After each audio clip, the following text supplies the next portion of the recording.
The Dark Knight Trilogy, a retrospective on Nolan's iconic Batman saga. Christopher Nolan's Dark Knight Trilogy is a cinematic landmark, but it's not without its flaws. This retrospective aims to shed light on the harsh realities that emerge when revisiting these iconic films. Prepare for a journey through the trilogy's triumphs and shortcomings, as we uncover the reasons why some aspects of this beloved saga haven't aged well. The evolution of Nolan's vision. The Dark Knight Trilogy marked a significant evolution in superhero cinema. Batman Begins grounded the gritty Gotham City, a stark contrast to Joel Schumacher's campy interpretation. The Dark Knight doubled down on its success, becoming a cultural phenomenon and earning Heath Ledger a posthumous Oscar. The Dark Knight Rises concluded the saga with grand ambition, featuring massive set pieces and on-location shoots. Controversial choices and their impact. But time hasn't been kind to all of Nolan's choices. Some decisions, once considered edgy and innovative, now reveal their limitations. The relentless, grim-dark storytelling, while initially captivating, can feel overdone and lost in the sea of gritty adaptations.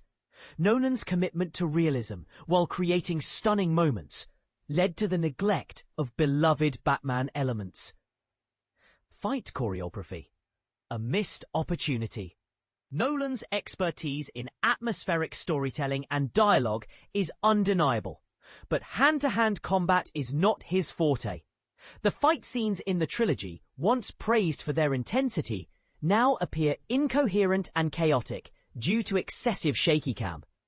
This is a clever sleight of hand, but it doesn't compensate for the lack of clear and impactful combat choreography.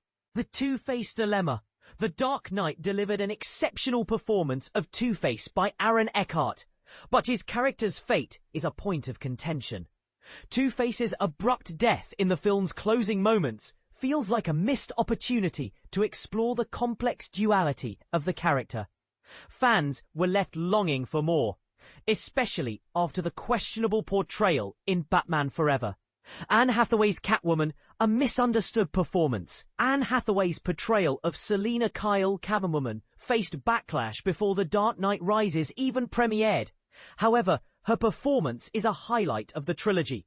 Hathaway's theatricality brought playfulness and charm to the role, silencing critics and delivering a fully realized female character in Nolan's male-dominated saga. Christian Bale's Batman voice, a memorable but misguided choice. Christian Bale's iconic Batman voice, a growl that launched 1,000 memes, was initially effective in Batman Begins, but by The Dark Knight it had become a parody of itself, making emotional conversations between Batman and his allies feel awkward. This is a prime example of a creative choice that, while initially intriguing, didn't stand the test of time. Plot holes and storytelling omissions. The Dark Knight Rises suffers from plot holes and storytelling omissions, which is a shame given its lengthy runtime. Key questions, such as Bruce Wayne's escape from the prison pit and the Gotham PD's abandonment of the city, remain unanswered. These gaps could have been filled with quality scenes, adding depth to the narrative. Alfred, the unsung hero. Michael Caine's Alfred is the emotional anchor of the trilogy, a revelation that might surprise some fans. His performance as Bruce's guardian and protector is a powerful through line, making the audience feel the weight of Bruce's journey. This was a deliberate choice by the filmmakers, who intended Alfred to be the emotional center of the saga. The cost of realism sacrificing fun villains. Nolan's commitment to grounded realism, while groundbreaking, came at a cost. Iconic villains like Mr. Freeze, Killer Croc, and Poison Ivy were deemed too fantastical for his world. Even the chosen villains, like Scarecrow and Ra's al Ghul, were toned down.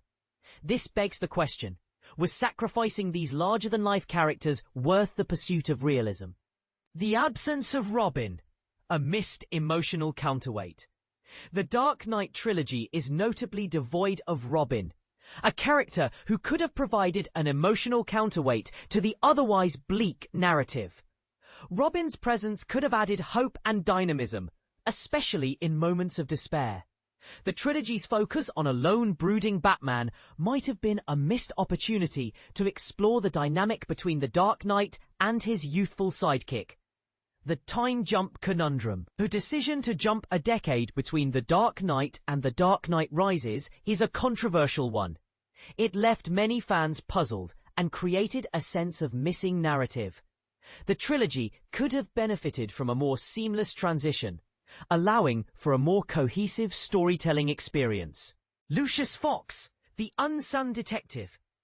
In a trilogy obsessed with realism, it's intriguing that the world's greatest detective, Batman, rarely does his own detecting.